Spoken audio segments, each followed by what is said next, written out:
bienvenidos todos esta tarde lluviosa que tuvo un buen vino de llover más temprano para dejarnos estar.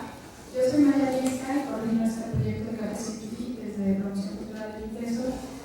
Para los que ya nos han acompañado, pues espero que no nos hayan repetido esta información. Para los que no, este proyecto tiene el espíritu de acercarnos a diversos científicos, a platicar y a pensar en torno a la ciencia.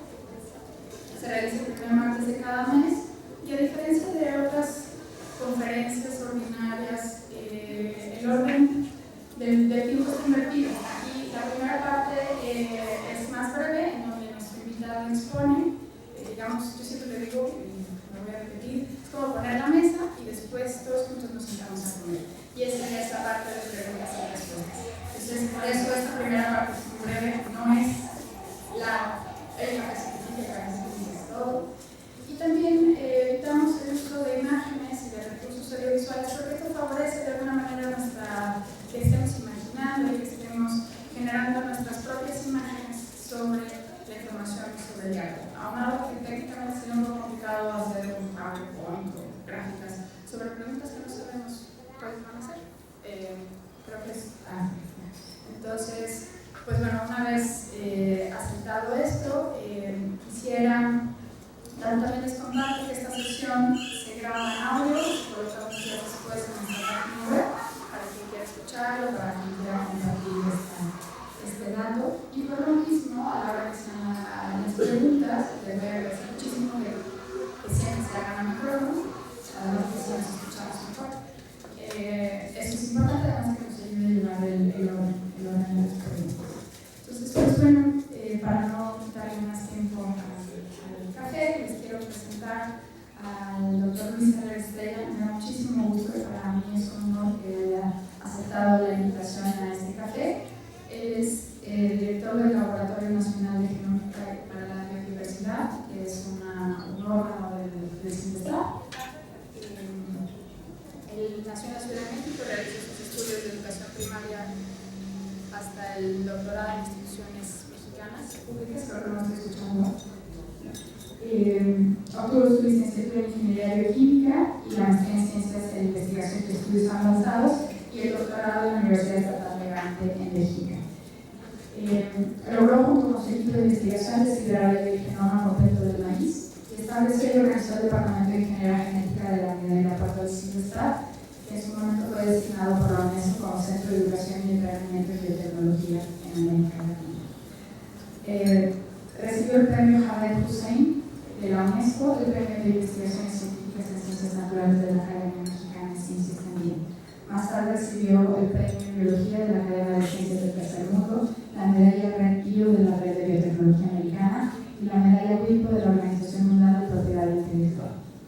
Toda su trayectoria está en nuestra página web, entonces también si alguien es muy extensa, entonces si alguien tiene una ayuda, también la puede consultar después. Y bueno, pues le doy la palabra, doctor. Muchas gracias, bienvenido.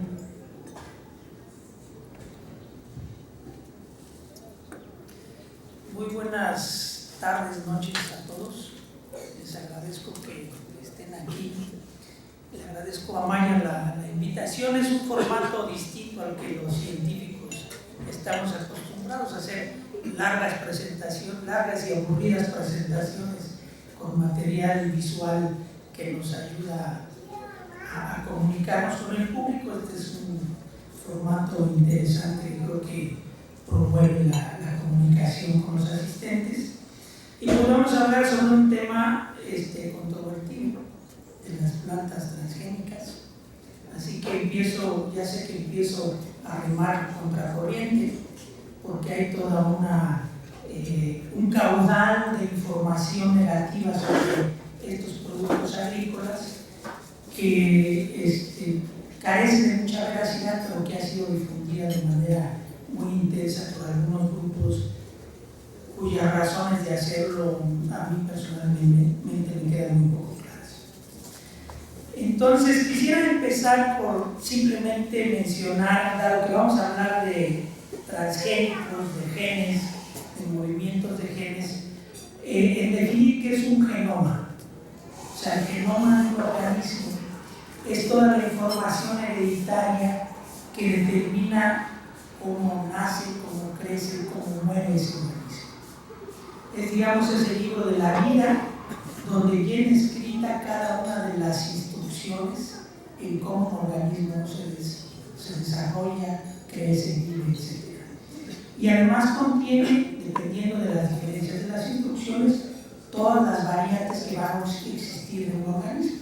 Todos nosotros somos distintos y a pesar de que tenemos un libro de la vida, un genoma muy parecido, tenemos variantes que nos hacen distintos en estatura, en color, en facciones, capacidades físicas, intelectuales, etc. Entonces es el genoma, y el genoma es algo muy complejo que está determinado en la molécula del ADN, que se ha hecho muy popular ahora más por las telenovelas que dicen que por la prueba del ADN sabemos si es hijo o no de uno, el chiquillo ahí que está en disputa. Pero entonces esa molécula es la que contiene toda la información. Es como un programa de cómputo que tiene 4 letras, A, T, G y C, y en esa mezcla de letras vienen escondidas todas las instrucciones. Y es muy complejo porque el ser humano, por dar un ejemplo, tiene alrededor de 3.500 millones de letras, el libro. Es un libro que si alguien lo quisiera leer, se tardaría alrededor de 150 años en leerlo sin ninguna interrupción. Pero de esas 3.500 millones de letras, solamente el 5% contiene las instrucciones que llamamos genes. ¿Qué hace el resto del genoma? ¿Para qué sirve y cómo funciona? Todavía es un poco misterioso, y si se necesita o no es el resto del genoma. Entonces, bueno, ese es el genoma. Ahora hablemos de transferencia de genes. ¿Qué es la transferencia de genes? Es cuando dos organismos intercambian información genética.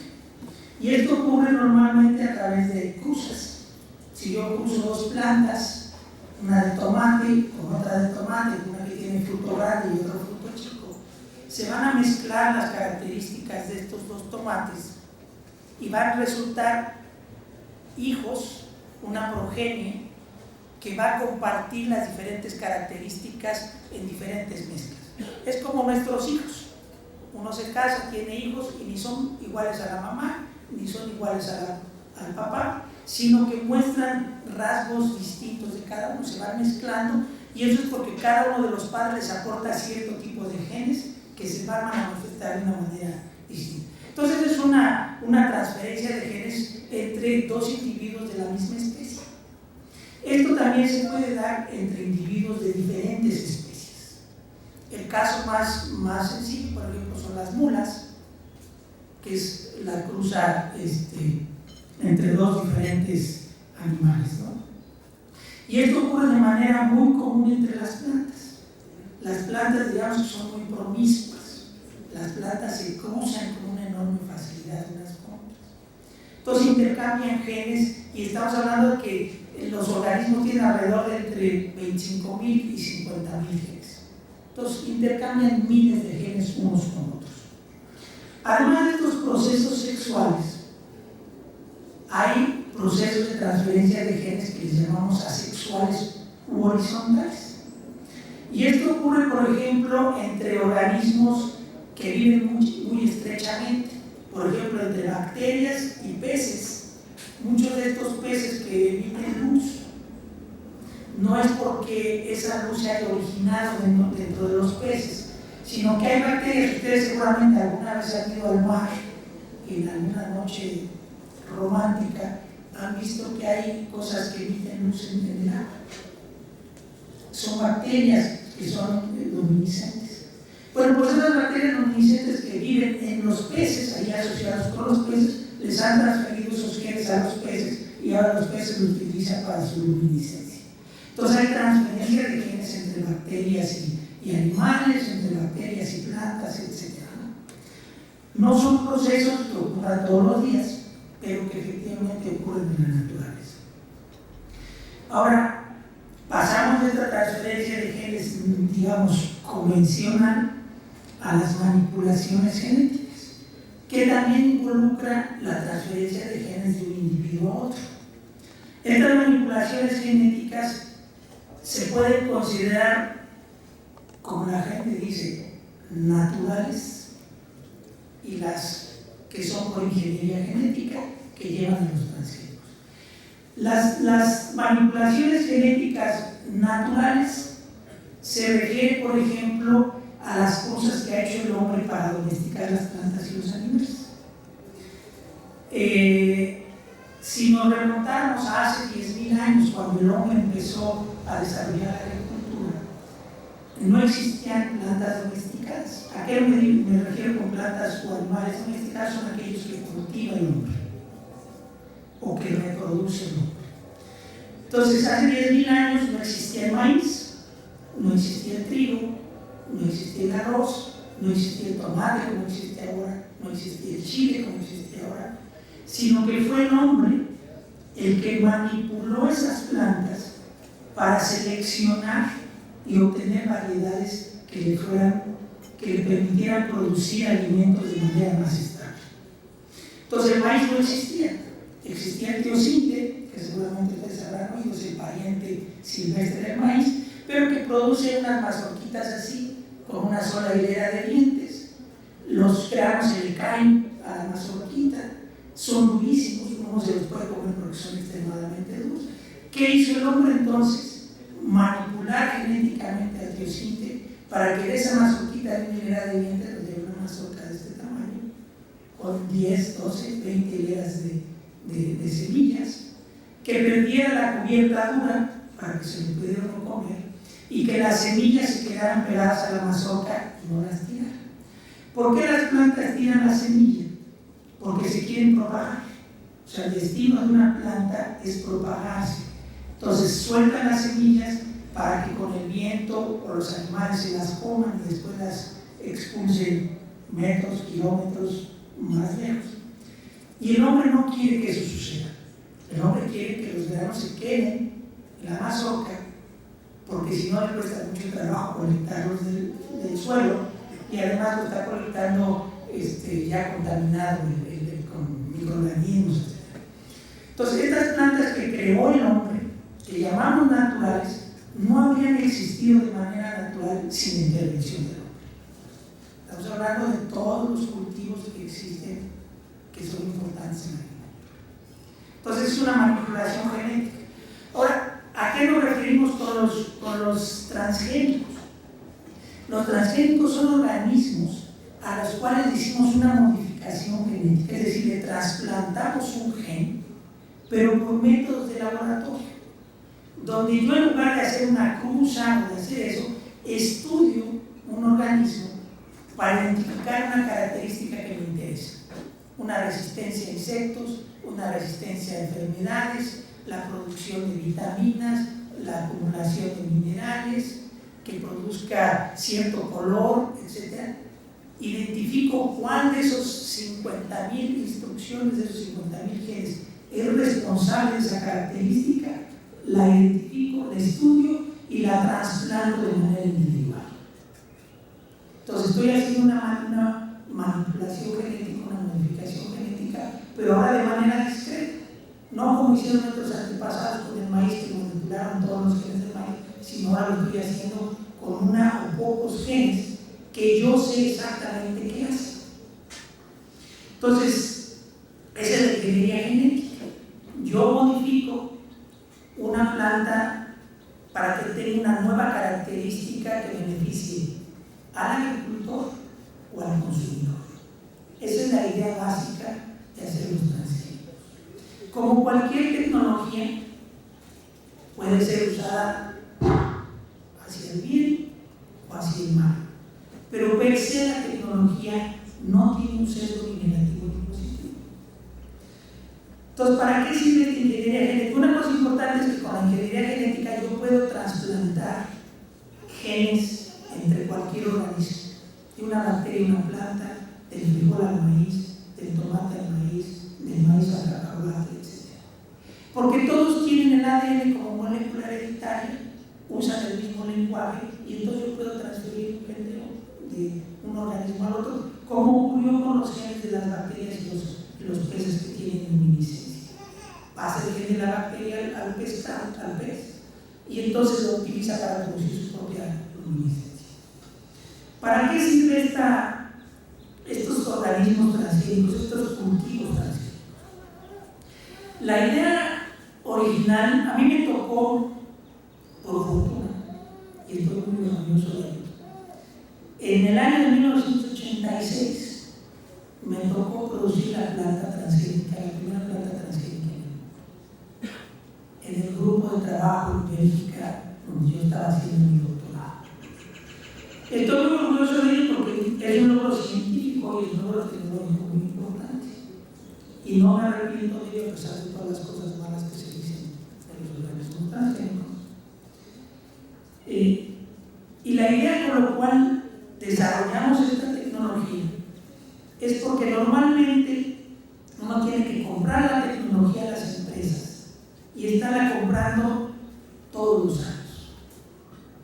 La idea de hacer una modificación genética en una semilla es que la tecnología quedara incorporada en la semilla y que íbamos a poder resolver problemas que los procedimientos de mejoramiento genético tradicional, de producción de variedades tradicionales, no habían podido resolver.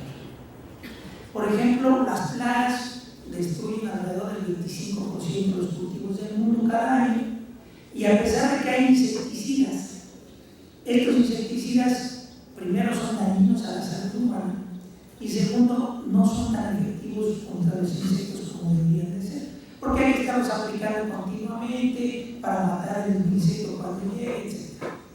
Entonces la idea es por qué no hacemos plantas que se defiendan solas contra los insectos o contra las enfermedades causadas por virus o por hongos, etc. Entonces era la idea y tener empaquetada la tecnología en la semilla, para que el agricultor pudiera disponer de la tecnología sin tener que cambiar sus hábitos. Si estaba creciendo un maíz, iba a crecer un maíz con tecnología que iba a tener una ventaja, pero iba a seguir creciendo el maíz de la misma manera. Entonces la idea es primero reducir el uso de agroquímicos. Uno de los grandes problemas que trae la agricultura, bueno, son dos grandes problemas. El primero es que la agricultura destruye la biodiversidad. Si yo voy a sembrar 500 hectáreas de maíz o 500 hectáreas de tomate, tengo que remover todas las plantas, insectos y animales que había ahí para sembrar un solo cultivo. Entonces eso ya causa un problema a la biodiversidad y a la ecología muy grave, pero es algo necesario para el ser humano, porque si no producimos alimentos, la gente se va a morir de hambre. Entonces es algo necesario. El segundo problema es que para producir grandes cantidades de alimentos, yo le tengo que poner agroquímicos a los productos. Tengo que adicionar fertilizantes, le tengo que tratar con herbicidas para evitar que las malezas, que las hierbas malas le ganen a mi cultivo, consuman el agua, el fertilizante y la luz, y entonces el cultivo se muera. Tengo que echar insecticidas para que los insecticidas no se la coman. Le tengo que echar fungicidas para que los hongos no maten a mi planta. O antibióticos para que las bacterias no maten a mi planta. Entonces la idea de los transgénicos es por qué no hacemos plantas que se defiendan solas, echando mano de genes de cualquier organismo. Y les doy un ejemplo muy rápidamente. Yo sé que Maya me va a perseguir para que no me tarde mucho. Por ahí en 1890 los productores de cera en Japón y en China tuvieron un problema. Se les empezaron a morir sus orugas, las orugas que producen la cera. Y entonces hicieron todo un estudio para determinar por qué se les morían las orugas. Y entonces encontraron que había una bacteria en el suelo que producía una proteína que mataba a las orugas. Y entonces cuando ellos encontraron cuál era la bacteria que era la causante de la muerte de sus orugas, resolvieron su problema. Pues había que eliminar esa bacteria y entonces ya sus orugas no se les enfermaban. Alrededor de 40 años después, a alguien se le ocurrió: oye, pero si esta bacteria mata a las orugas que producen cera, debe también matar a las orugas que se comen a los cultivos. Y entonces empezó a utilizar esta bacteria como un bioinsecticida. No contamina, degradable porque la bacteria se muere, desaparece, etcétera, como cualquier ser vivo. Y entonces volvió el insecticida más exitoso en la historia de la agricultura. Porque es y no por humanos, es y no por animales, y es selectivo. Hay alrededor de 50 tipos de bacterias que producen este bioinsecticida, pero cada uno lo produce para matar cierto tipo de insectos. A diferencia de los insecticidas químicos, que si uno echa, por ejemplo, los que usamos en la casa, yo lo echo para matar unos mosquitos, y si hay una cucaracha por ahí, también la cucaracha se muere. Y si hay una araña, también la araña se muere. Y si hay una lagarta, también la lagarta se muere. Estos insecticidas son selectivos y matan solo cierto tipo de insectos y son inmunes para los demás. Entonces, por primera vez en la historia tenemos un insecticida selectivo que nos permitía matar la plaga que atacaba una planta sin hacerle daño a los insectos benéficos que había alrededor. Alrededor de 50 años después, cuando se empiezan a generar las plantas transgénicas, a alguien se le ocurre, oye, si esta bacteria tiene un gen que produce esta proteína de insecticida, ¿por qué no agarramos el gen, se lo meto a la planta y entonces la planta va a producir su propio insecticida? De tal manera que el insecticida está contenido en la planta y solo aquellos insectos que se coman la planta se van a morir. Los demás que no se coman ni maíz, ni siquiera se van a dar cuenta de que el bioinsecticida está presente. Es una proteína, si yo me la como, se hace pedacitos en el estómago, no causa ninguna enfermedad. Y entonces yo les digo, bueno, ¿qué preferirían ustedes?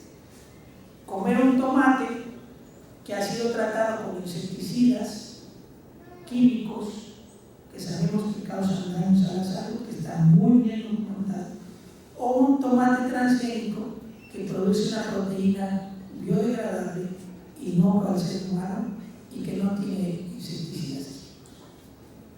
Ustedes sabrán cuál es su respuesta. Yo personalmente preferiría el tomate transgénico porque sé que es más saludable, pero cada quien tendrá su opinión. Entonces, se puede hacer eso. Nosotros hemos desarrollado una tecnología muy interesante que nos permite reducir la cantidad de fertilizante que se utiliza para obtener una máxima productividad de los cultivos y que no requieren herbicidas. Entonces, una tecnología que reduce el uso de estos compuestos que son nocivos a la salud y nocivos al medio ambiente. Pero también se pueden hacer muchas cosas más. Se pueden tener alimentos con más vitaminas, con más minerales, con estos compuestos antioxidantes, como el resveratrol, que viene en el vino y solamente se encuentra en las uvas. Ahora yo puedo producir tomates que también lo produzcan, o chiles que lo produzcan, o manzanas que lo produzcan. Y entonces tener una ayuda no solamente va a ser más nutritivo, sino que nos va a permitir, en lugar de estar tomando esas pastillas que nos tomamos, que no sabemos ni qué tienen, que venden ahí en las tiendas naturistas y que venden, como no son medicinas, nadie revisa qué contenido tienen, van a venir ya dentro de nuestros productos.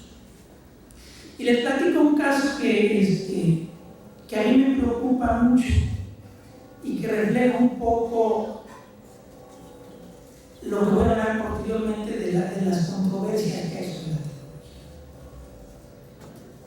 En Asia hay alrededor de 300 millones de personas ciegas en el sureste asiático. Y están ciegas porque no consumen suficiente vitamina A. ¿Por qué no consumen suficiente vitamina A? Porque nomás comen arroz. O sea, no hay otra cosa que comer más que arroz. Entonces, si yo consumo arroz, pues tengo proteínas, tengo almidón, tengo todo, pero no tengo vitamina A. Entonces hay alrededor de 150 millones de niños ciegos.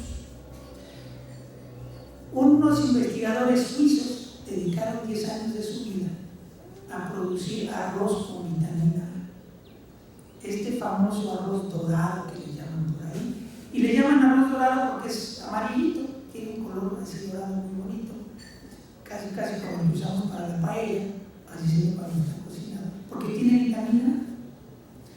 Entonces, la idea de ellos era, bueno, pues si estos asiáticos no tienen otra oportunidad de no tienen dinero para comprar otro producto, yo les voy a dar un arroz que ya tenga la vitamina A para que lo cultiven, lo consuman y eviten la sequía. Por supuesto, sería más fácil darles de comer tomates, chiles, pepinos, para que no necesitaran ingerir arroz dorado. El problema es quién lo va a producir, quién lo va a pagar, quién lo va a transportar y quién lo va a distribuir. Nadie está dispuesto a regalar a estas personas esos productos que les ayudarían. Entonces esto parecía la solución ideal. Yo modifico el producto que ellos producen y consumen y les resuelvo ese problema. Después de 10 años de investigación, está el producto listo, se manda a Filipinas a reproducir para entregar a los campesinos del sudeste asiático, llega Greenpeace y destruye los campos. Para mí eso representaría un crimen contra la humanidad porque está afectando alrededor de 300 millones de individuos que por una deficiencia nutricional sufren consecuencias muy graves en su vida. Pero en fin, es un ejemplo de cómo podríamos mejorar un cultivo para que todo el mundo tenga acceso suficiente a vitaminas, minerales, etc. Ahora ya para terminar, simplemente quisiera hablar sobre las controversias, para que ya después entremos a las preguntas, a la charla, a las quejas, a que me digan que yo vengo a hablar aquí bien de los alimentos transgénicos porque tengo intereses y tengo cosas que defender. Y bueno, las controversias son que hacen daños a la salud. Eso se ha dicho, que causa cáncer, que causan malformaciones genéticas, que causa diabetes, que causa obesidad. Todos los males del mundo son generados por los alimentos transgénicos. Como si estos no hubieran existido antes. Pero en fin, así se ha dicho. Solamente les voy a decir una cosa que después lo descubriremos. No hay ningún documento científico bien documentado que indique que haya daños a la salud humana o animal. Hay muchos, 100 de artículos científicos demostrando que no hay daños a la salud humana o animal. Y les voy a platicar otra anécdota interesante. Todo el mundo habla del maíz transgénico de Monsanto, de la soya transgénica, del arroz transgénico de Monsanto. Muy poca gente ha oído hablar de las papayas transgénicas de Hawái. El primer producto que se comercializó y que seguramente todos ustedes ya han probado, si han comido papaya hawaiana, son las papayas transgénicas resistentes al virus de Hawái.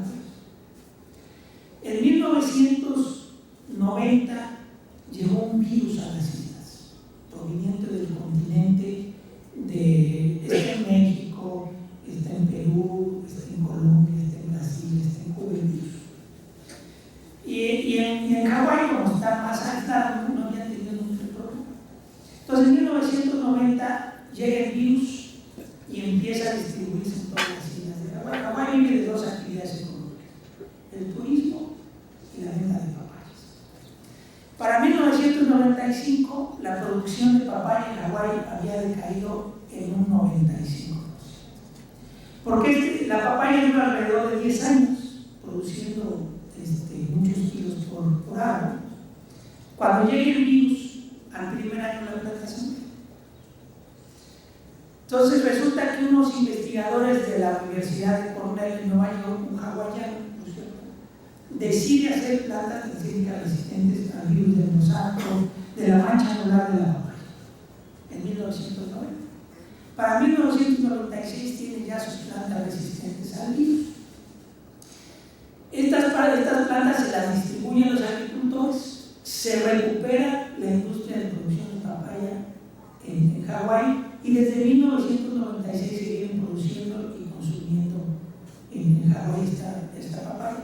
Y es interesante decir que los países que más se oponen a los transgénicos, Europa y Japón, consumen la papaya transgénica que producen los hawaianos. Por la anécdota interesante es que me invitaron a Hawái a hablar sobre transgénicos, ¿no?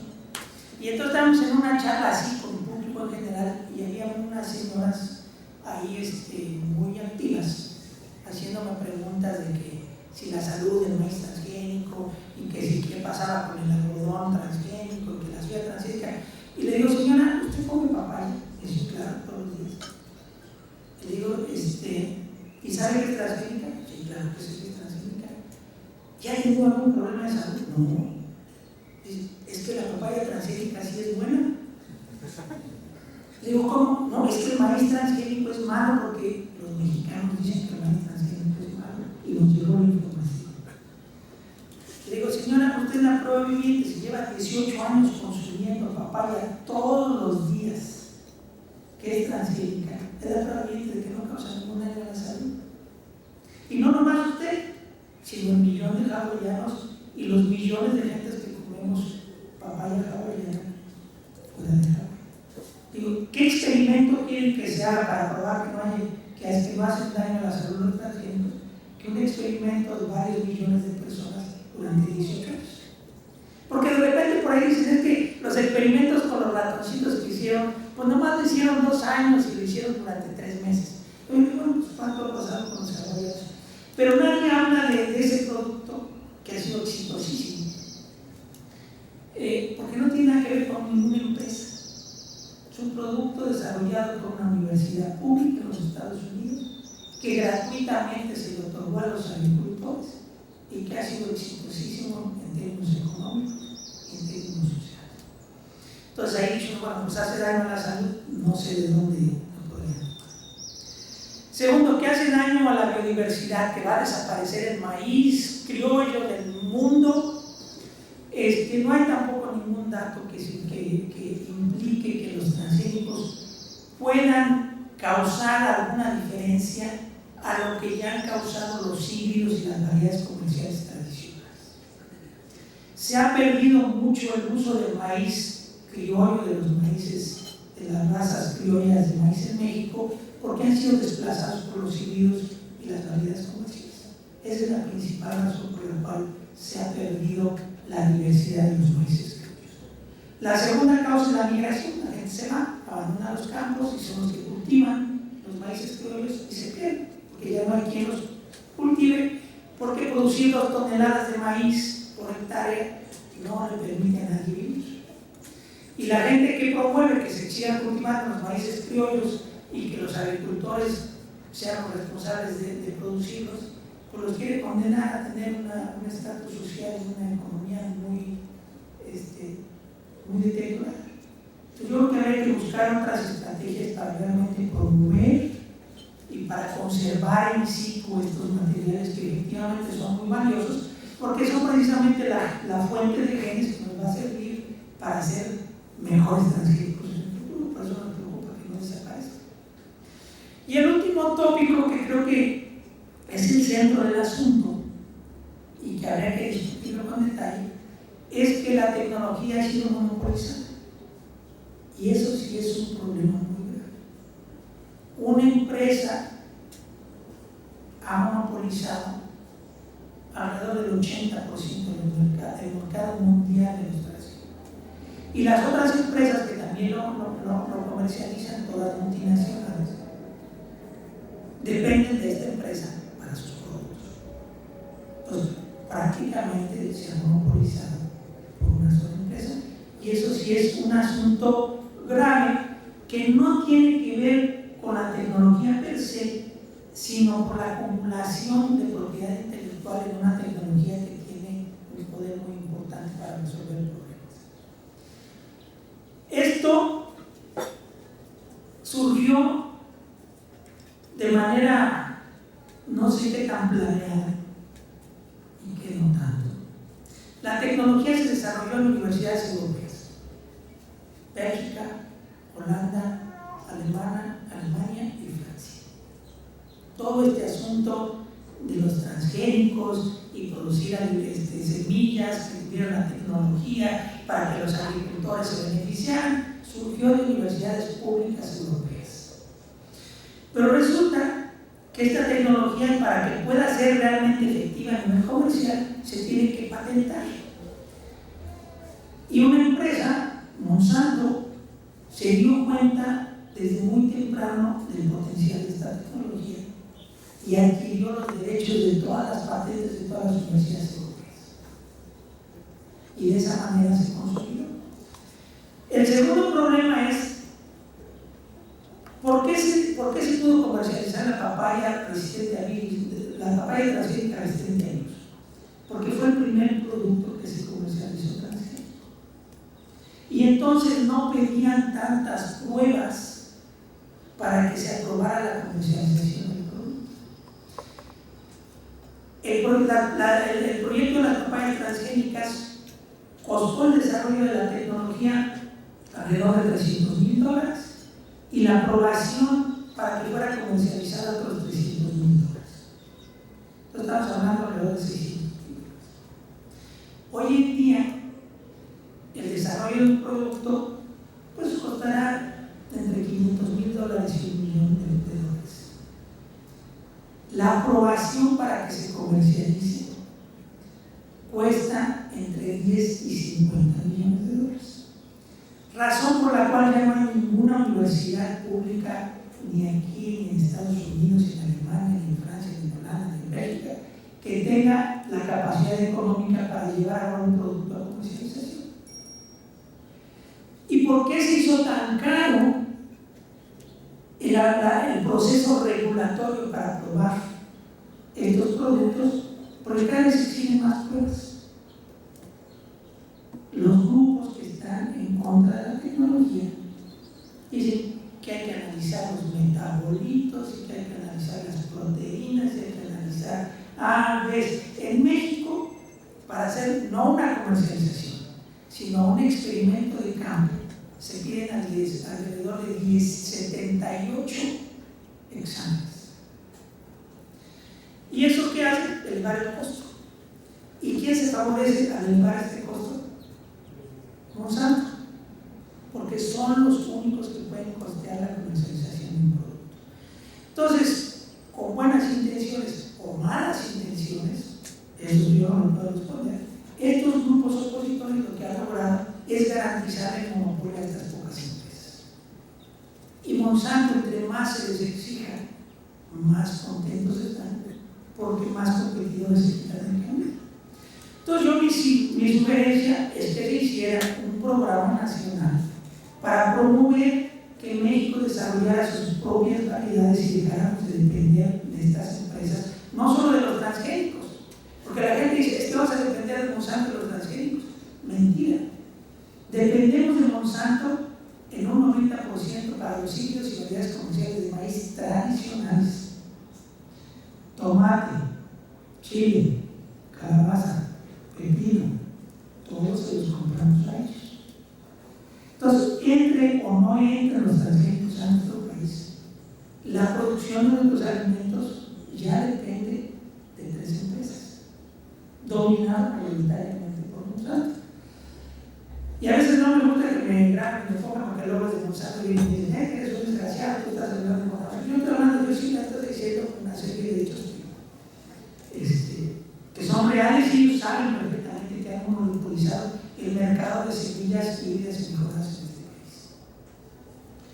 Entonces, ¿por qué no hacemos un programa nacional para desarrollar nuestras propias variedades tradicionales, híbridos o transgénicas, para resolver nuestros propios problemas y quitarnos la dependencia de estas empresas? Estando en contra de la tecnología, lo único que hacemos es detener a los centros nacionales de investigación y no le hacemos nada a Monsanto, porque Monsanto no hace sus desarrollos en el país, los hace en Estados Unidos, en Brasil, en Argentina, en Inglaterra, en Bélgica y en Francia. Entonces, bueno, esto es simplemente para poner la mesa. Quisiera escuchar de ustedes sus comentarios, sus quejas, reclamos. Bueno, muy bien, pues muchas gracias, doctor. Damos 5 minutos de pausa para hacer que se bloqueen servicios con café y renovamos en 5 minutitos ya con el micrófono. Gracias.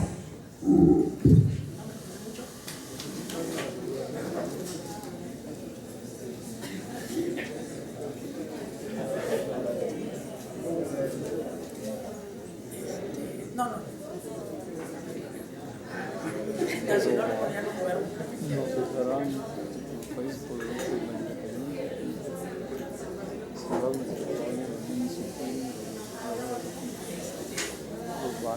No sé si tengan una frutita.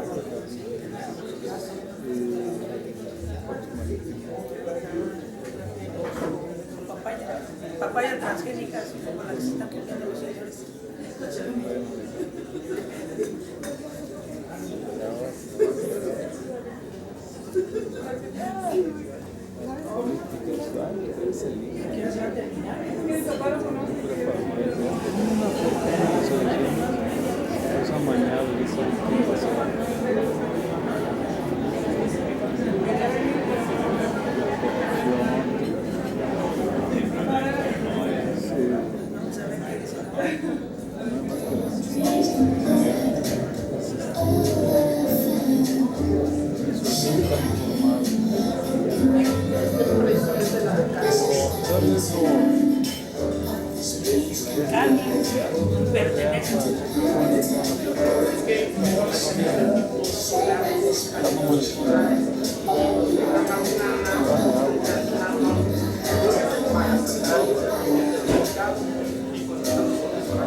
Siempre tengo una inquietud yo con el tema de una compilación de palabras cuestionables de propiedad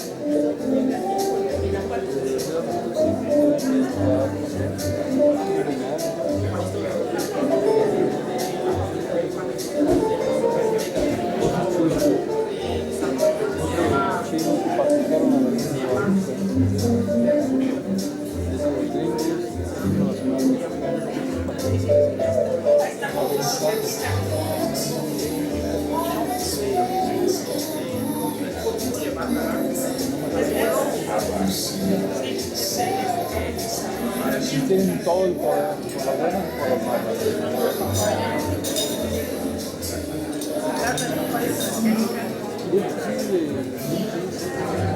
Fue creado por Spotify. Bueno, sí.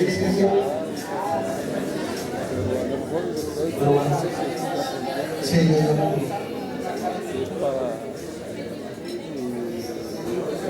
para yo cuestionaba también el impacto ambiental y qué contento que es el impacto ambiental.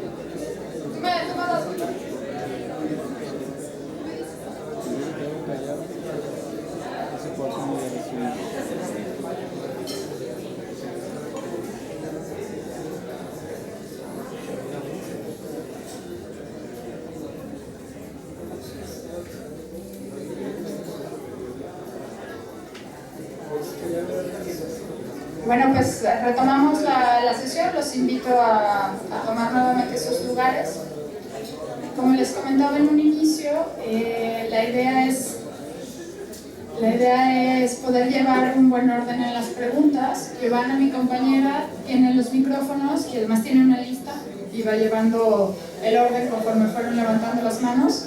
Entonces, si alguien cree que no lo ve así, si los ve y los tiene anotados, aunque por lo general hay muchísimas preguntas, entonces vamos un poco lento.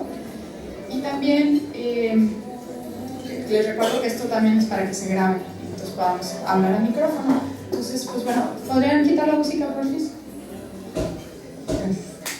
Entonces, bueno, pues ¿quién es la primera mano?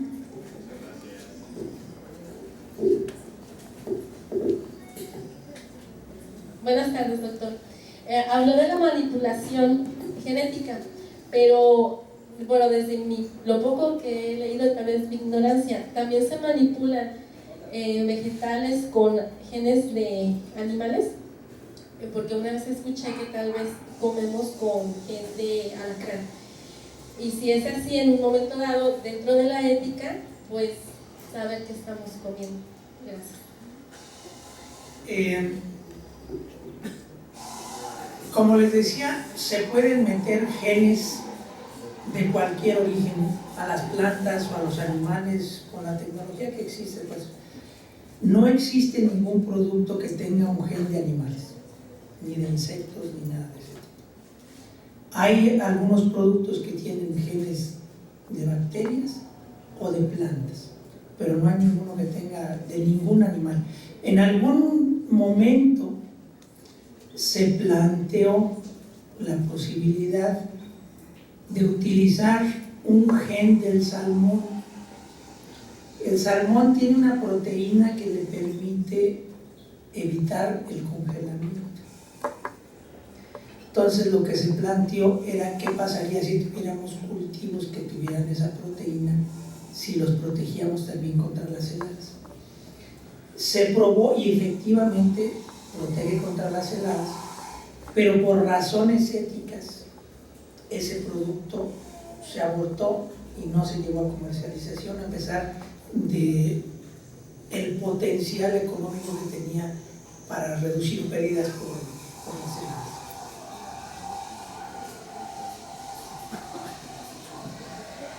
Buenas tardes.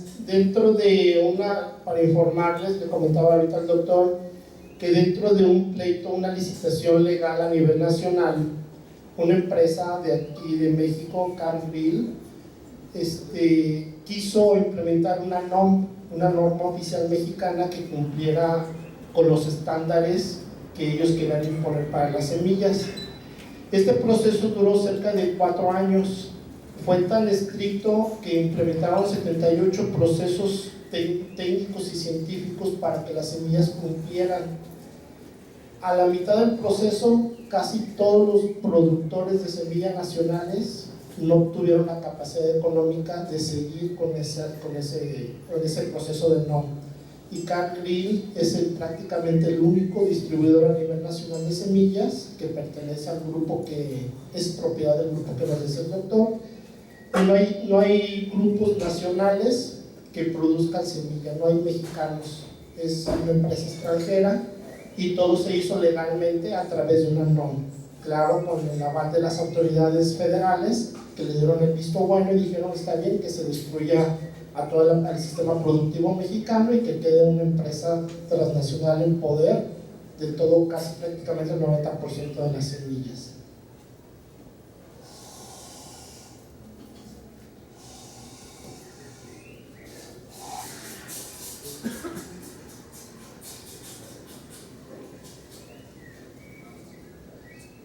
Buenas tardes, doctor. Quisiera darles 3 preguntas, 4. Casualmente hoy, al mediodía, viendo un programa en la Deutsche Welle, uno de los invitados se le hizo una pregunta acerca de los transgénicos desde el punto de vista político. Y la pregunta que hizo fue por qué el gobierno de Obama estaba dando órdenes a la CIA para que presionara al Vaticano para que aceptaran los transgénicos. Ese es un tema. La otra es, yo quisiera saber si se sabe quiénes son los propietarios o de qué nacionalidad es Monsanto. Y por último, Greenpeace pues es una asociación que ha adquirido un cierto nombre o renombre y que en principio se opone a casi todo. También quisiera saber cómo obtiene recursos Greenpeace para moverse por todo el mundo, si usted sabe. Bueno, de los asuntos estos que mencionas, y la CIA y el Vaticano, yo no sé si el Papa es de la CIA o no, pero Yo creo que estos son asuntos que se manejan no para los transgénicos en particular, ¿no? Sino para la penetración de ciertas tecnologías. Se han manejado desde hace mucho tiempo, ¿no? Son estrategias comerciales que sigue no solamente los Estados Unidos, lo mismo hace Alemania, lo mismo hace Francia, lo mismo hace Suecia. Todos los países que quieren desarrollos tecnológicos y quieren imponer una tecnología, lo hacen durante el tiempo que les dura. El ejemplo más claro es, por ejemplo, de los celulares, ¿no? Quien impuso la tecnología de los celulares en el mundo fue la Nokia, que es una empresa de Finlandia, es una empresa finlandesa que hizo todo su lobbying a nivel del mundo para que se establecieran las redes de señalización de celulares, etcétera, y presionaron a medio mundo, ¿no? Entonces eso ocurre con todas las tecnologías y no dudo que se haga en el caso de los transgénicos. Sí me consta, so pena de meterme en problemas, que Monsanto ha presionado al gobierno mexicano de manera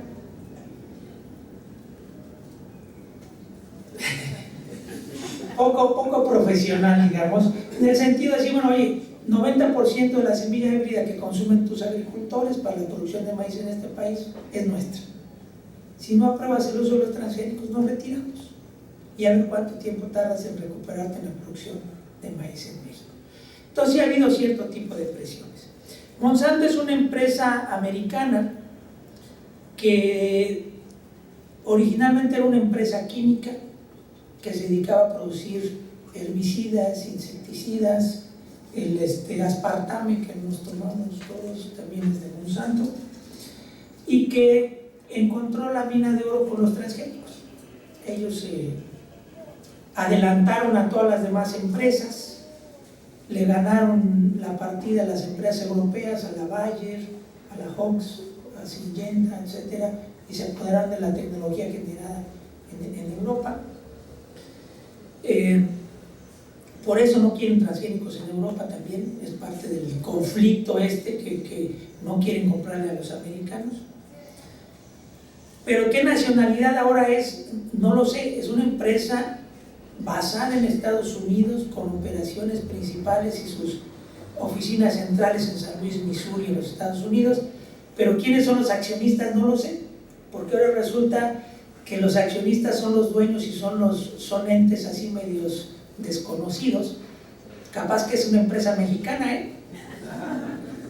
No sabemos quiénes sean los principales accionistas de Monsanto, y pudiera ser que entre nuestros paisanos billetudos sean los dueños de Monsanto, cosa que no les podría yo ni afirmar ni negar. Ahora, ¿de dónde saca Greenpeace los recursos? Esa es una pregunta muy interesante. De todas sus campañas bien intencionadas, importantes, que hacían de la preservación de la ecología, salvar a las ballenas, los pingüinos, etcétera, dieron un giro para tópicos ahora mucho más controvertidos, pero que les generan más dinero. Por ejemplo, su principal campaña ahora no son ni las ballenas, son los transgénicos. ¿Por qué? Porque es lo que les genera mayores ingresos. Los donantes más importantes que tienen son europeos, gente de dinero, que lo asustan diciendo que comiendo transgénicos se va a morir, pues ellos les dan dinero. Lo que yo no sé, y que mucha gente dice que es cierto, es que también las empresas que producen transgénicos los financian para ayudarles a mantener el monopolio de la semilla transgénica. Pero eso no lo sé. Buenas noches. En primer lugar, agradecerte, Luis, por venir a hablarnos desde una postura muy específica de los transgénicos, porque yo creo que algo muy peligroso cuando opinas sobre un tema es hacerlo desde la ignorancia. Se tiene que conocer todos los puntos de vista, y yo creo que pues desde la posición que nos hablas tú es ideal para conocer esa postura. Dentro de este desconocimiento me gustaría hacerte 3 preguntas para entender un poquito más la cuestión de los transgénicos. Número 1, si existe o han diseñado algún transgénico que pueda cultivarse con otras plantas alimentarias, con otras plantas comestibles, por ejemplo, como sucede con el maíz y el frijol y la calabaza y los quelites, que eso hablaría de diversidad, que tiene el nombre del instituto que tú diriges de biodiversidad. ¿Hay alguno que se diseñe así? porque si son todos monocultivos, como los que yo conozco, pues la unidad, estar muy con un solo gen o la uniformidad genética es muy riesgosa, porque si nosotros solo nos casáramos con nuestras primas y nuestras hermanas, la diversidad sería esa combinación que se da naturalmente. Dos, los transgénicos, al ser un híbrido, sí se pueden reproducir a sí mismos. Dabas el ejemplo de la mula. Una mula no puede juntarse una mula hembra y una mula macho para hacer más mulas, siempre necesita un caballo y un burro. No sé si hayan diseñado algún transgénico que se pueda reproducir solo. Si no es así, pues yo creo que existe un riesgo, siempre va a existir el riesgo de monopolio por el uso que se le puede dar a un alimento que no se pueda reproducir de forma natural. Que la pregunta ahí sería, el arroz dorado que nos comentas, ¿el plan era regalarlo directamente al pueblo o vendérselo a los gobiernos o venderlo directamente al consumidor? Y la tercera pregunta, tu opinión sobre que aparezca en el etiquetado nutrimental de los alimentos que es transgénico, que nos den a los consumidores la información para en base a información poder decidir, no satanizarlo ni ratificarlo, pero sí poder decidir con información en la etiqueta. ¿Cuál es tu opinión al respecto? Gracias. Bueno, les agradezco a todos las preguntas, son muy interesantes. La primera es si los transgénicos se pueden utilizar en mezcla con otros alimentos, con otros cultivos. La respuesta es sí, pero depende de qué transgénico. Porque si tú utilizas los transgénicos de Monsanto, que son resistentes a herbicidas, y aplicas el herbicida de Monsanto, pues matas a los otros. Entonces esos no se pueden mezclar. Pero un transgénico resistente a insectos, o un transgénico que produce más vitaminas, o un transgénico que es resistente a virus, se pueden mezclar con los demás cultivos sin ningún problema, igual que los tradicionales. De hecho, los transgénicos son idénticos a los tradicionales. Si yo les muestro una papaya o un maíz transgénico, ni el que lo creó va a ser capaz de diferenciar entre uno y otro. Segundo, ¿se pueden reproducir? Sí, se pueden reproducir, claro que se pueden reproducir. Son totalmente idénticos a los tradicionales, se reproducen de igual manera que los tradicionales. Esa historia de que los transgénicos se vende la semilla y después se mueren, es una historia que alguien generó ahí por otras razones, de una tecnología que se desarrolló para evitar el escape de los transgénicos, pero nunca se ha usado. Entonces se pueden reproducir de manera natural, los agricultores lo pueden reproducir siempre y cuando sean variedades.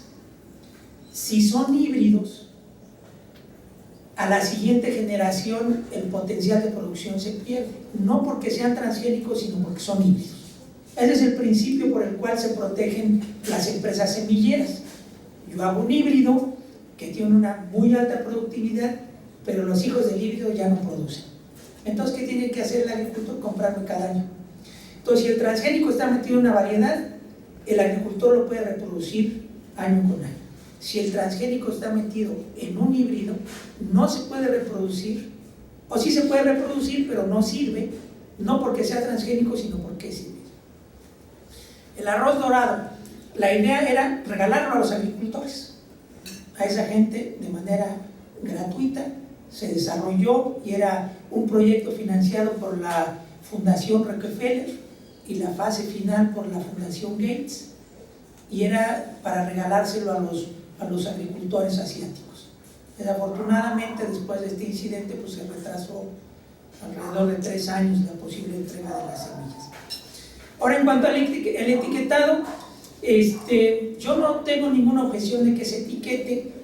El problema es cómo se etiqueta y para qué se etiqueta. Si nomás pones este producto puede contener alimentos genéticamente modificados, no creo que ayude a nadie. Tendría que ponerse una información de cuál es el impacto del ser transgénico en la composición, para que le sea informativo al consumidor. ¿Qué proteína nueva tiene? Si usa más o menos fertilizantes, si usa más o menos insecticidas, si usa más o menos herbicidas, y entonces decirle al consumidor, mira, pues este transgénico tiene menos agroquímicos que el natural, o al revés, porque simplemente poner este producto puede tener alimentos genéticamente modificados suena como que es una advertencia algo peligroso. Es como decir, este producto puede tener cacahuates, porque toda la gente sabe que los cacahuates a la gente que es alérgica la puede matar, y no por eso se han prohibido los cacahuates, a pesar de que se mueren por lo menos unas 30 o 40 personas en México por alergias a los cacahuates, pues no se han prohibido los cacahuates. Y ahí viene otro asunto que es importante: los productos, por ser naturales o pseudo naturales, tampoco los hacen inofensivos. Todos los productos tienen sus riesgos y sus pesares, no hay riesgo cero en esta vida.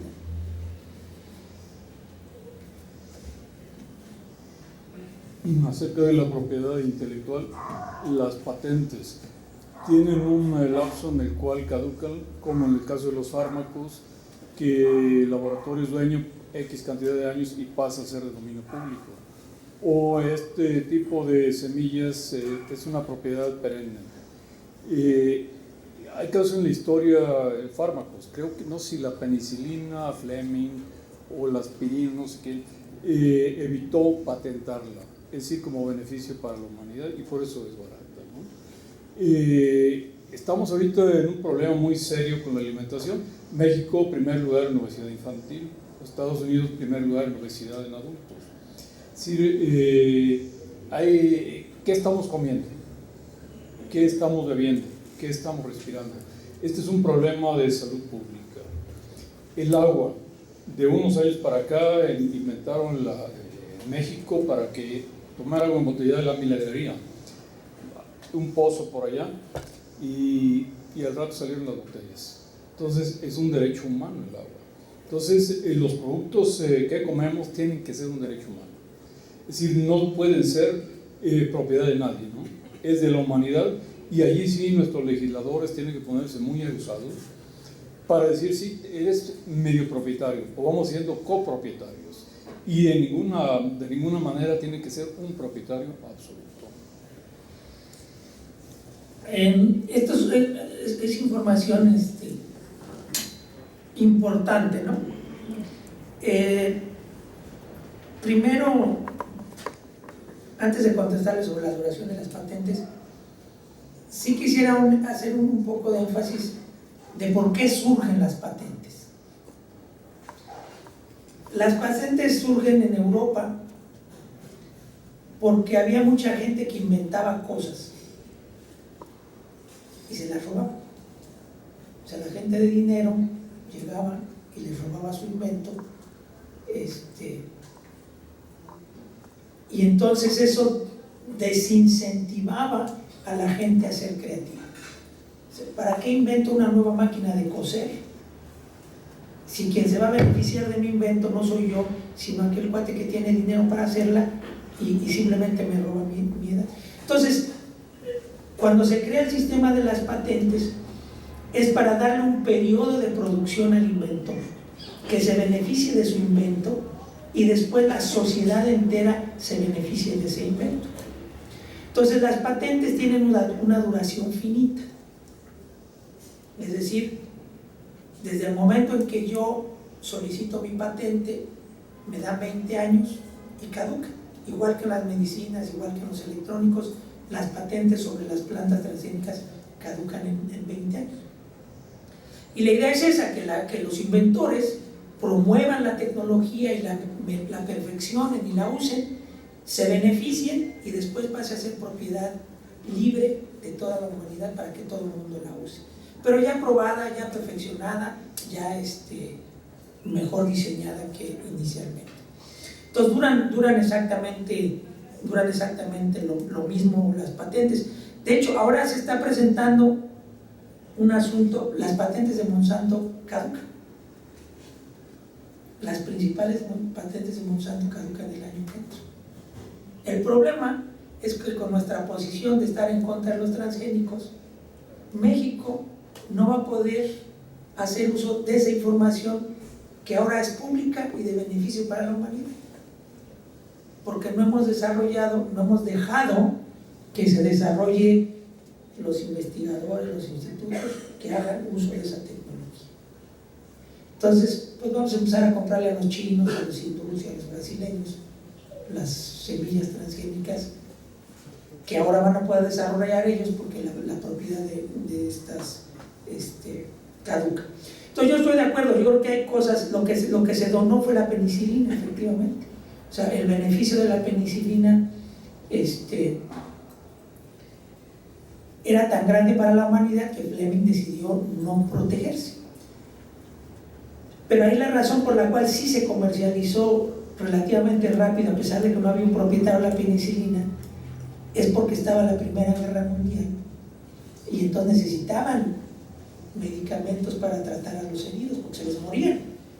Antes una herida de bala era prácticamente mortal en donde fuera, no por la herida sino por las infecciones. Entonces había intereses de los gobiernos beligerantes en tener medicamentos y por eso desarrollaron las sulfas y la penicilina y todos estos antibióticos que son maravillosos, que ahora todos son protegidos por patentes, ¿no?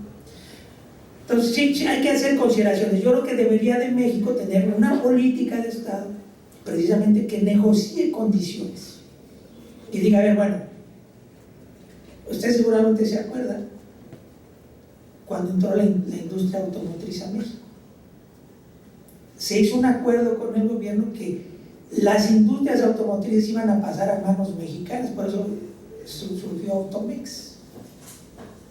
Y la tecnología y las patentes iban a donar a México, etc. Y entonces Automex surgió y después por alguna razón muy extraña la política del gobierno cambió y retiraron todos esos acuerdos de transferencia de tecnología y pues ahora vemos que la Honda y la Toyota y todo pues producen sus coches pero son de ellos, ¿no? Nosotros les damos la mano de obra. ¿Alguien más?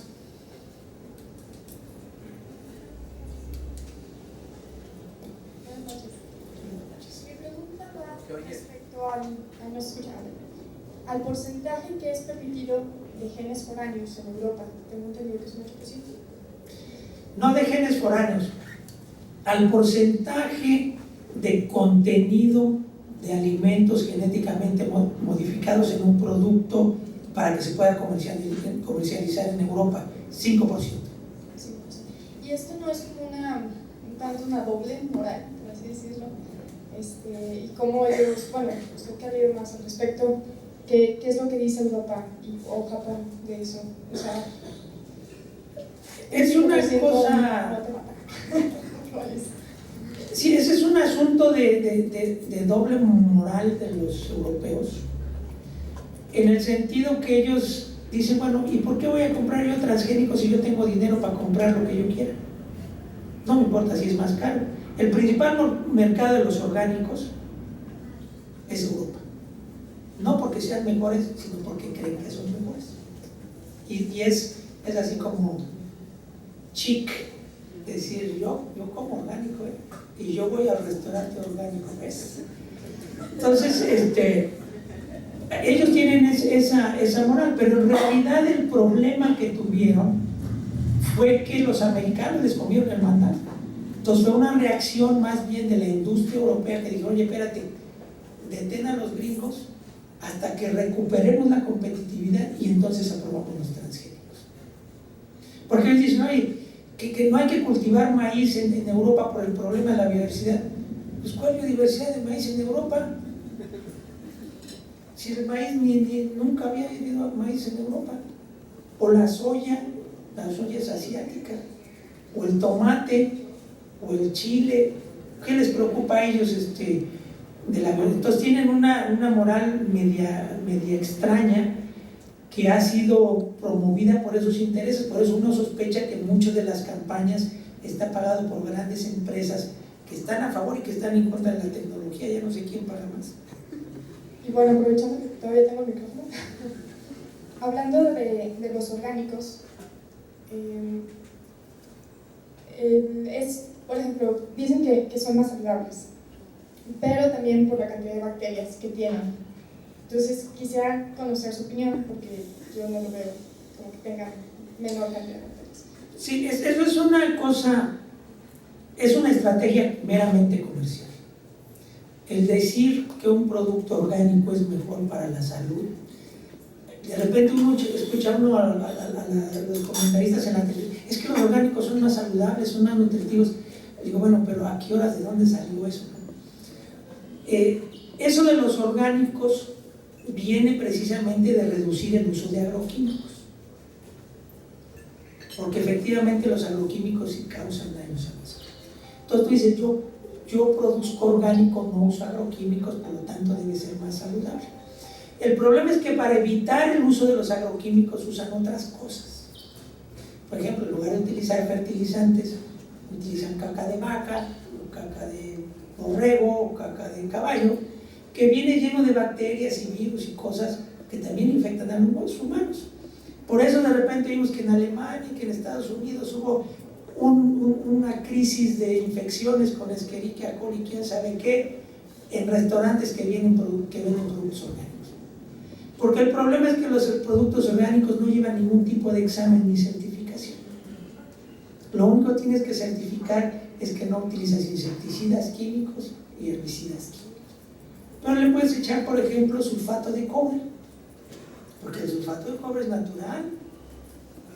Claro, el cobre es extraordinariamente tóxico para los humanos, porque reemplaza el hierro de la sangre. Entonces uno se pone azul de consumir cobre, pero es natural. ¿Cuál es el problema? Y echarle caca de vaca, pues también. Ahora, es una estrategia comercial porque lo venden a un precio más alto, pero producen menos por hectárea. Entonces, no es una estrategia que nos pueda resolver el problema del abasto de los alimentos. Para quien lo produzca y le vaya bien, qué bueno. A los que les guste comérselos, los felicito, pero de ninguna manera hay una explicación de que sean mejores que los alimentos tradicionales. ¿Qué tal? Buenas noches. ¿Por qué no sería ético utilizar genes de animales en las plantas? Y también me gustaría saber cuál es su opinión personal acerca de eso. Mira, hay una serie de asuntos éticos que deberíamos discutir, que son mucho más importantes que los alimentos transgénicos. Por ejemplo, la terapia génica para humanos se está desarrollando, se está probando y nadie está en contra de la terapia génica. Y dice uno, bueno, oye, ¿vas a gastar $20 millones en hacerle terapia génica a un niño que nació con un defecto genético y entonces va a morir a los 15 años? Pero como su papá tiene $1,000 millones, pues le va a pagar. No importa que con esos $20 millones podrías haberle salvado la vida a 3 millones de niños muertos de hambre. Entonces, ese es un problema ético, ¿no? Decir, bueno, pues ¿hasta dónde vamos a llegar con tal de beneficiarnos personalmente? Yo les diría a las señoras, bueno, oye, pues ¿por qué se ponen Botox? La toxina botulínica es una de las más atroces que existe en la naturaleza, pero como quita las arrugas, ¿quién cuestiona si él tiene efectos secundarios? Nadie.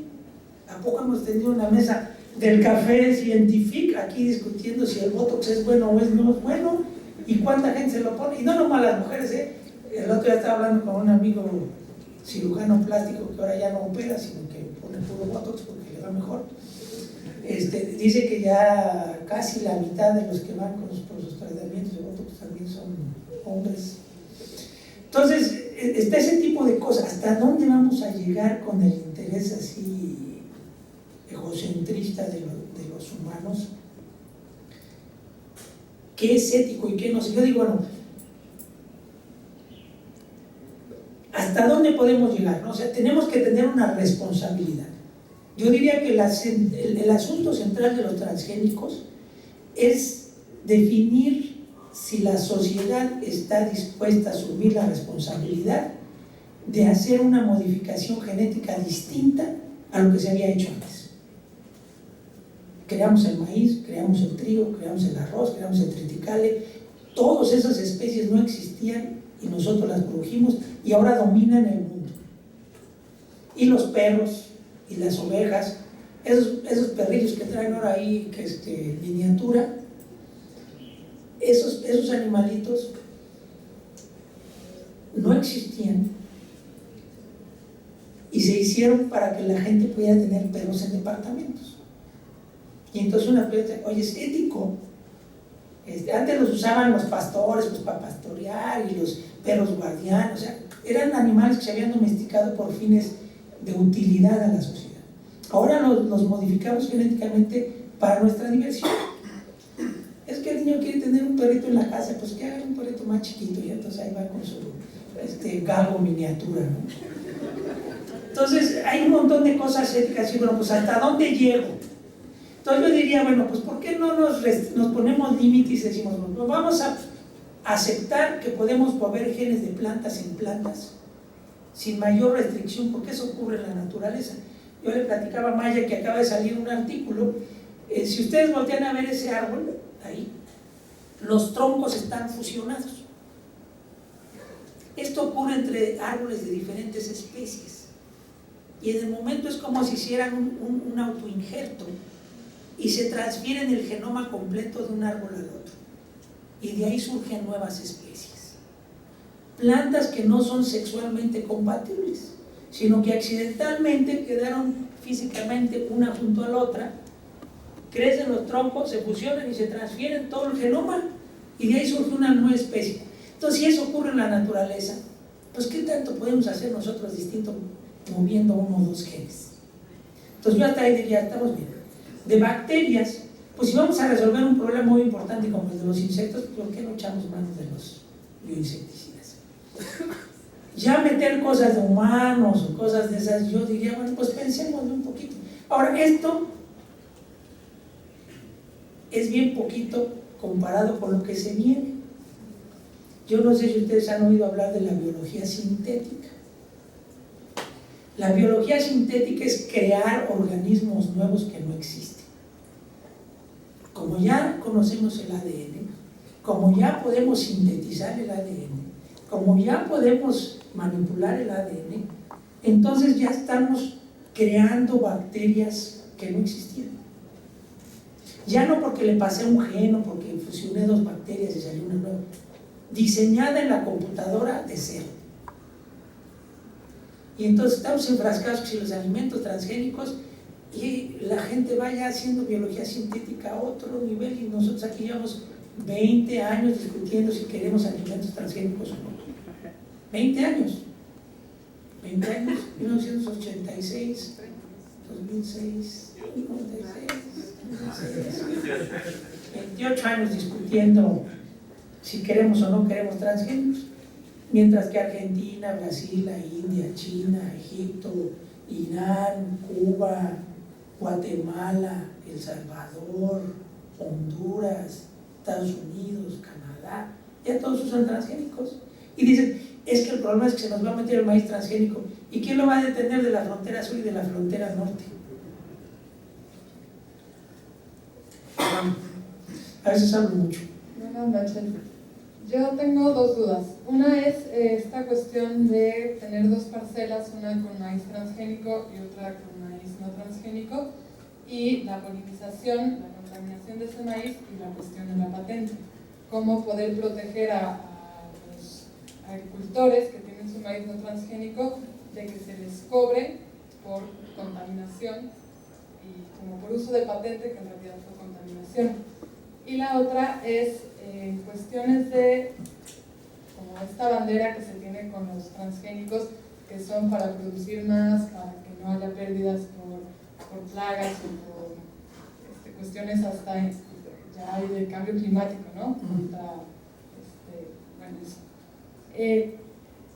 Creo que el desarrollo de la tecnología a lo largo de la historia en cuanto a alimentos ha sido como esta bandera de querer satisfacer las necesidades humanas, pero ya tenemos un caso no tan bueno con la Revolución Verde, que esa era su bandera y que al final, después de 20, 30 años de la Revolución Verde, seguimos con millones de gente con hambre. Entonces, ¿por qué ahora sí los transgénicos pueden ser una solución cuando en realidad el problema fuera de la tecnología es el quién quién tiene esa tecnología, ¿no? Bueno, son dos preguntas también importantes. Una es esta historia de que si yo tengo mi maíz no transgénico y lo cultivo junto a una parcela transgénica, no se contaminan, sino que se cruzan y entonces adquiere genes de los transgénicos el no transgénico. Que eso de contaminación suena malo, ¿no? Feo. Que si Monsanto me va a venir a demandar porque estoy usando su tecnología. Esto el otro día también lo platicamos con Maya, es la piratería. O sea, el proceso es piratería, ¿no? ¿Qué pasa si tú compras un CD y lo copias para tener uno en el coche, otro en la oficina, otro en tu casa, uno en el baño, otro en la regadera? ¿Te demandan? No. Pero ¿qué pasa si tú agarras ese disco y te compras una copiadora de esas que ahora te sacan 100 CDs por minuto y entonces sacas 10,000 y te vas al tianguis a venderlo? Te deberían demandar.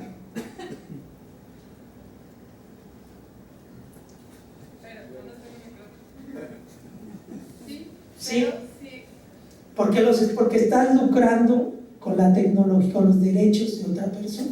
Porque es idéntico. Ahora, en el caso de que yo tenga genes de los transgénicos en mi maíz y yo lo venda para hacer harina, para hacer tamales, para hacer lo que sea, yo no estoy infringiendo la propiedad del otro. En cambio, si me pasan los genes del transgénico y yo digo, ya se hizo resistencia a insectos, entonces voy a hacer que toda mi semilla sea resistente a insectos y ahora se la voy a vender a mis compadres agricultores porque es resistente a insectos, entonces yo estoy infringiendo los derechos de propiedad intelectual del otro y entonces sí me van a demandar. Pero ninguna empresa te va a demandar si accidentalmente se te contamina. Ya me pegaste eso de la pata. Si accidentalmente se te cruza y lo usas para los propósitos, si vas a hacer aceite de maíz, harina de maíz, si vas a hacer tortillas, no estás lucrando con la tecnología del otro. Si ese agricultor se dedica a vender semillas, entonces sí. Pero no. Si la vendes como semilla a un precio especial porque es resistente a insectos o lo que sea, derivado del transgénico, entonces está pirateando y entonces sí debe ser demandado. Si no está lucrando, si lo vende al mismo precio que lo demás y vende el mismo volumen que antes, no tendría por qué ser demandado, ninguna empresa lo demandaría. El caso viene de un agricultor canadiense que tenía 150 hectáreas de canola y entonces resulta que él le vendía semillas a sus vecinos porque era resistente a herbicidas. Y entonces cuando lo acusa Monsanto de que, oye, tú estás vendiendo semilla resistente a herbicidas, es que se me contaminó, yo no me di cuenta. Y entonces como se volvió resistente a herbicidas y el 100% de su semilla era resistente a herbicidas. Él sabía, estaba consciente de lo que estaba haciendo y estaba sacando ganancias de derechos que eran propiedad de otra persona. Entonces, ahí hay que tener cuidado. Yo no creo que ninguna empresa demande a algún agricultor si accidentalmente le caen los genes. Es más, si accidentalmente los mantiene, tampoco.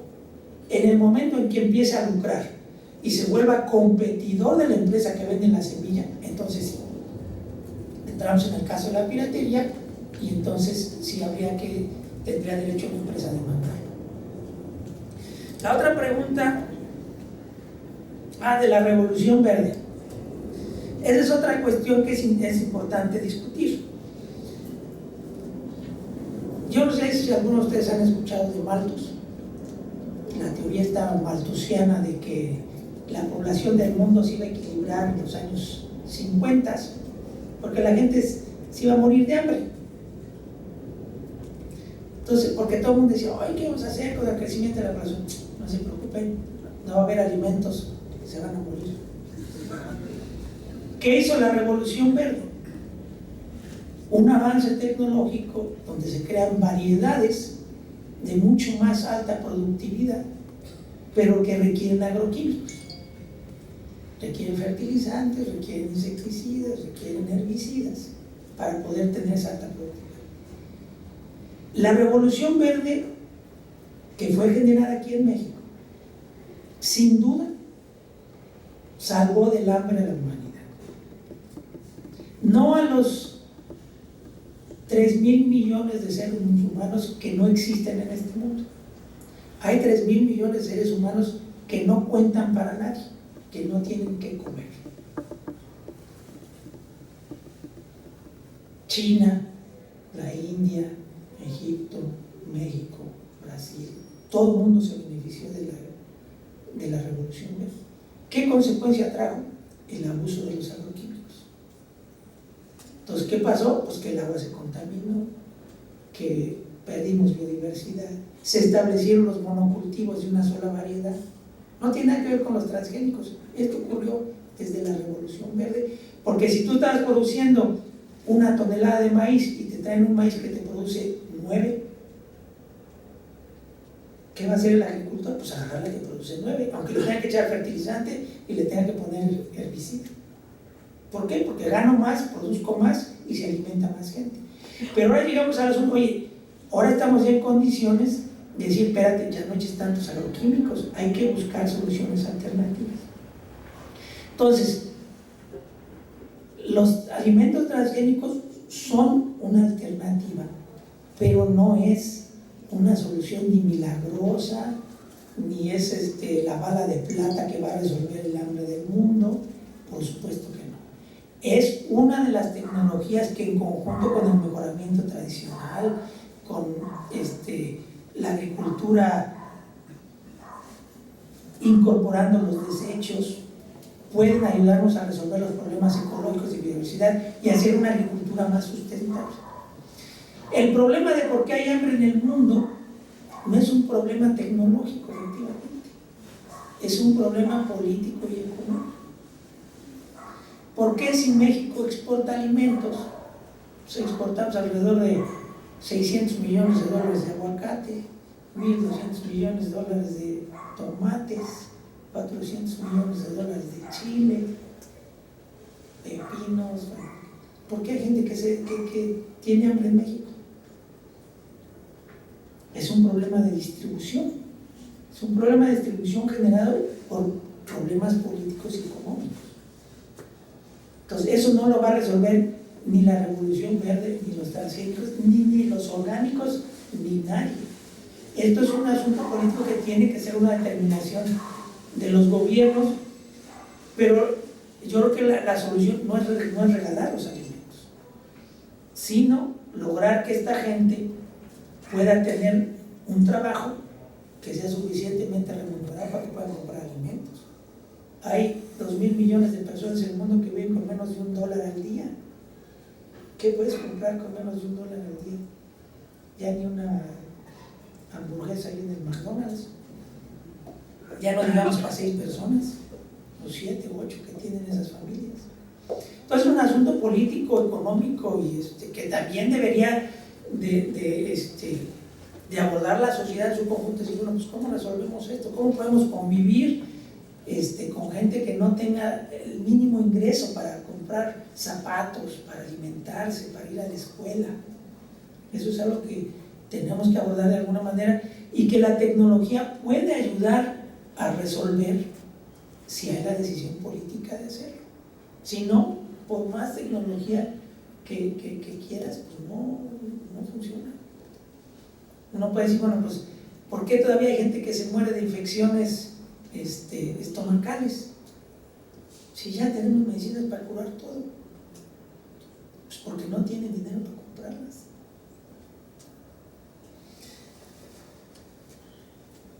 Gracias de verdad por tu presencia aquí con nosotros. Yo normalmente en clase a mis alumnos les digo siempre cuestionen, no se crea nada a la primera, sean mentes, sean personas que cuestionen, que pregunten, que refuten. Hacen más daño modas como sangra tu cartera y no hay ningún beneficio realmente nutritivo, ¿no? Pero bueno, de verdad te agradezco mucho porque el nivel de ignorancia que tenemos ya es tan grande que ahora tenemos grasas transgénicas, ¿no? Cuando no tiene nada que ver lo transversal con lo transgénico. Pero bueno, las dos preguntas que te quiero hacer, una vez en una conferencia con gente de Monsanto, me decía que para evitar que se rompa el ciclo sin fin de Rey León en un cultivo, entonces siembran maíz no transgénico y maíz transgénico para que los insectos que viven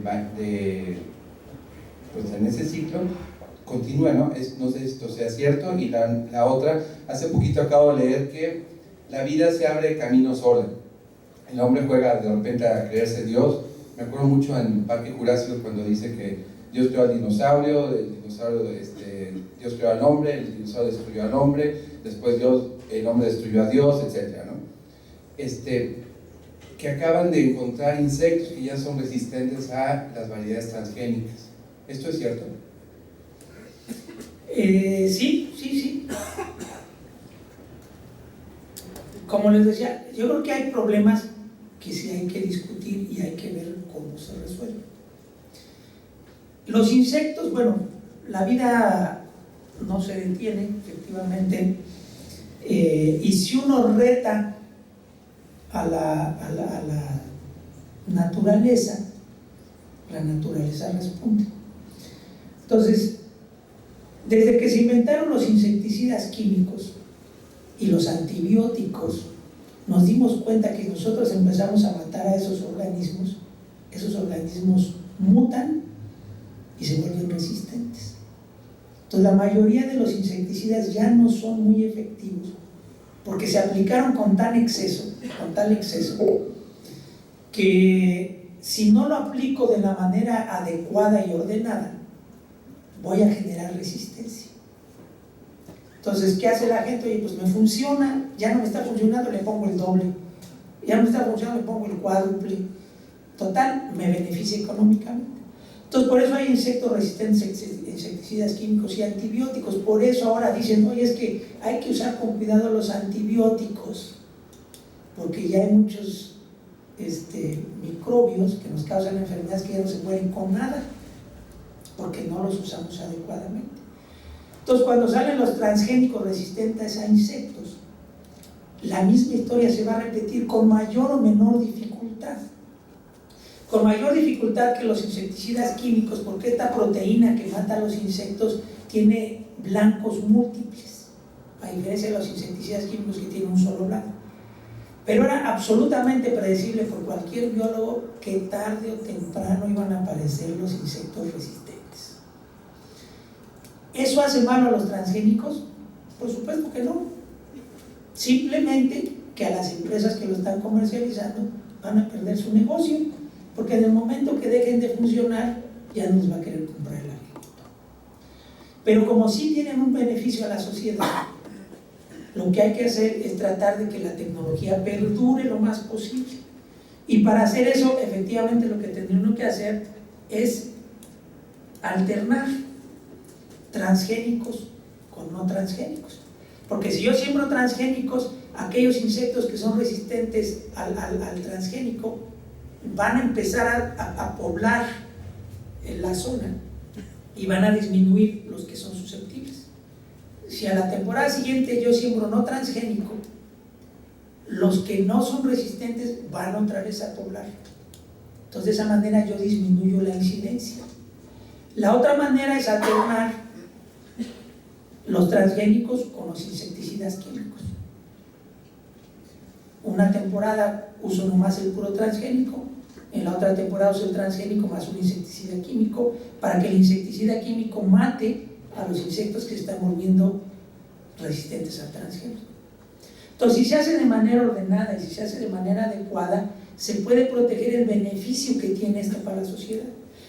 Para Monsanto, si a mí me dura 20 años, yo ya la hice, porque después de los 20 años se me acabó el negocio y ya no me importa si hay beneficio o no de la tecnología para la sociedad, porque a mis accionistas lo que les interesa son las regalías por dólar que invirtieron durante los 20 años que dura la propiedad intelectual. Y después necesitan otra cosa y otra cosa. Entonces, como sociedad lo que tenemos que hacer es efectivamente buscar esquemas que nos permitan mantener esta tecnología útil para cuando sea de dominio público la podamos seguir usando.